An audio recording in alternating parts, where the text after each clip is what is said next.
hope everyone's doing all right. Everybody's had a great summer. I think talking to our coaching staff, they've had a great summer, opportunity to spend some family time and enjoy some time with their family, but I know everybody's excited to get back out there on the field and start playing. I know Coach Savage and his staff have worked really hard. Our players have worked hard to develop their bodies and prepare themselves physically and mentally for training camp coming up here to get us going. We got some pretty good news from the NCAA on Trey and Van that they're going to clear them to be eligible to play. So we're excited right now to know that we're going to have Trey with us. I know we're still working with the SEC office to get a final resolve with the Van Jefferson situation, but it's everything through the NCAA has been very positive.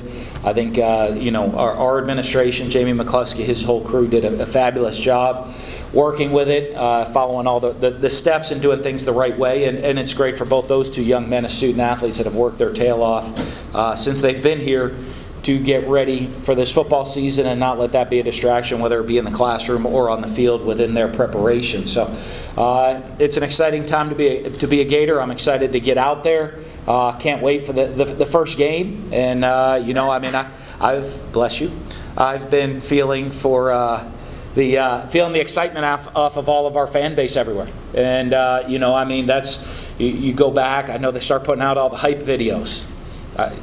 I do watch the hype videos, and they get me hyped watching, all the great moments in the past in the swamp, and some that were here before me, some that I were a part of, some that came after me, and gets me excited for the future moments and the great moments that are going to be happening here in the swamp this season and in years to come. So we're ready to get it kicked off and get going. I'll get this out of the way. Have you talked to Coach Meyer? Your thoughts on his situation? You know what? I haven't. I sent him a text last night just saying, he and the family were in our prayers because I know we've been very close. I haven't gotten to see a lot or research much. I've just seen a couple of the headlines here and there because we're getting ready for training camp right now. So, but I know, he very, very close. He and the family are very close to my family, and so our prayers are with them as they go through all of this. I imagine you're shocked at what's being alleged. Yeah, I haven't seen enough of it to really know. If it was, I guess something one of these days I'm going to sit down and try to read everything, get all the information, and find it. What's in there. I mean, and just anything that happens with those type of incidents are so difficult. Anytime there are domestic problems with anybody in the world. I mean, it's a sad situation, and so I think that having to deal with it. I mean, I'll look. One day I'd like to gather information and see if there's a way of which to handle it better, or how it was handled, or what went on, and how to research it, and how to prepare yourself if you're ever if that type of situation ever arises for me. I know you wanted to have a clean summer, and obviously there was a couple things that came out late recently.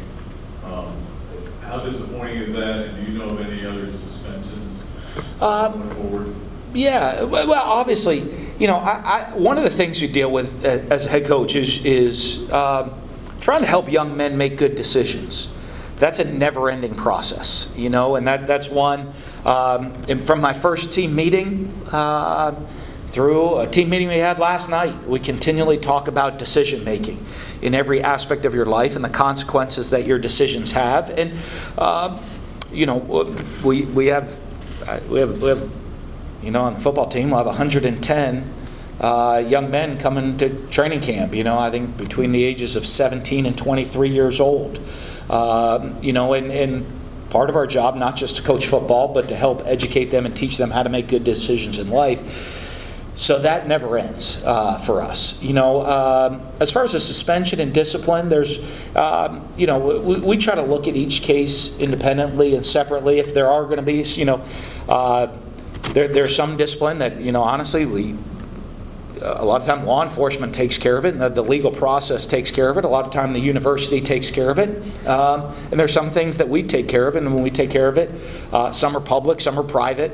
But it's something we take very, very seriously, the discipline within the program. As far as suspensions or any suspensions, that's something that I've done in the past. We'll let you know if there'll be suspensions. Usually we do it on game day. I mean, not like 2 minutes before kickoff, but that morning we kind of let everybody know, hey, these are guys that are going to be suspended for any numerous number of things. But discipline's something I take very, very seriously in the program, and but discipline also involves a lot of education for the players and teaching them how to make good decisions in life. Do you have a timetable or an ideal on when it comes to starting quarterback? I think I heard an interview where you said maybe at your first scrimmage. I got this question from my wife. You ask if Megan's involved in the program. I got this question from her quite a bit too. You're like, can we get this resolved? Can we have a starter that we feel good about going on? I said, listen, I would love to get that done. That's something to me that I want to feel comfortable with. I don't have the timetable, because if I give myself a specific timetable, I don't know when we're going to be ready to make that decision. I hope it's a clear-cut decision. That we know this person's going to give us the best opportunity to win games and lead our program into the future. Part of me also, I have to make sure that we have one that we feel good as a starter. But you're talking whoever our backup is also one play away from being the starter. So I feel really good about that position and that situation as well. So I'd love to give you a timetable. I'd love to say on this date we're going to know. I've learned through the years not to do that, because I've thought in the past I'm going to know the starter on this date. That date comes and I'm like, I thought this guy was going to be it. In the last 3 days he's been terrible. This other guy's been great. So I hope it defines itself for us during training camp, and the team, everyone knows this is the guy that's going to help us win. Coach, do you have a policy for your players owning guns, or? Yeah, well, you know what? One of the things we talk about, we do. Like I have a no weapons policy, but I think it's not like you're not allowed to have a gun. We live in a country where that's one of your rights, and a lot of people I know have guns in their house to protect their homes and their family. What we do is spend a lot of time with the no weapons. Really, is to educate them on weapons, on having guns, and why would you have it? What's the purpose of having it? To me, one of the biggest concerns with a lot of young people today is, if you're going to have a gun, make sure you're properly trained in knowing how to use it. And that's one discussion that we've had of potentially. I haven't set this up, and as we're getting things going, is if you think you need to have a gun for home security, are you trained in using it? Is it a legal gun? You have a license. You qualified. And are you trained in using it? So that what we're not looking for, to me, is gun accidents or issues where a gun could maybe cause a bigger problem than if there wasn't a weapon involved. So it's really, to me, our no weapons policy is about the education. It's when and where would be the appropriate times to have it. Listen, you were part of an offense here that scored lots of points. Yeah.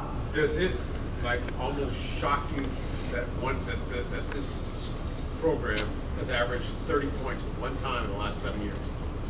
Yes. It's hard to say shocking, because I wasn't here.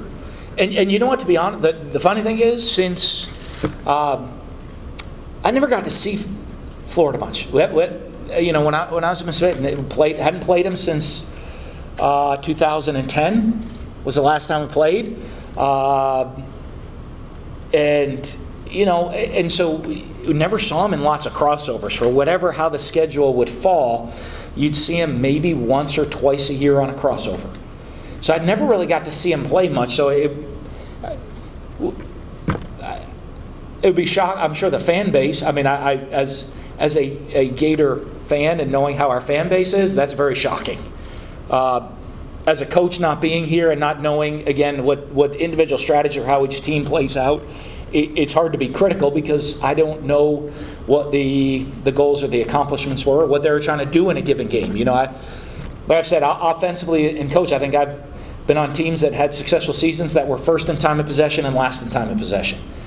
Teams that were near the top in passing and near the bottom in passing still had successful seasons. Teams that were near the top in rushing and near the bottom in rushing. Teams that scored a lot of points and won games, and then teams that we've had to play ball control, battle it out, and win close games and not be a high-scoring offense. You really have to build it around the team that you have, and that's what we'll do as a staff. It's not. I don't view the team as offense and defense as separate entities. I view us as one team that if the defense gives up 40, we need to score 41. Right? If the defense gives up 6, we need to score 7. And, don't get me wrong, I'm not against the defense gives up 3 and we score 60. I have no problem with that either. On offense too, right? Like the offense defense. So when I go back and forth, I'm sitting there with in the offensive room, we're meeting. We want to put a bunch of points on the board.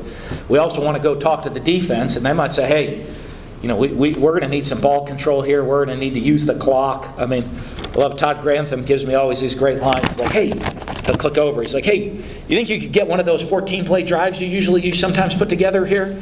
I'm like, well, if I could just dial them up at any time, we'd have no problems ever. But we're always in communication, working together as a full team, more than worried about just statistics on one side of the ball or the other. Thanks, guys. Thank y'all. Have a great day. We'll see y'all at practice tomorrow. Yeah, we'll see y'all at practice tomorrow. Have a great day. Go Gators.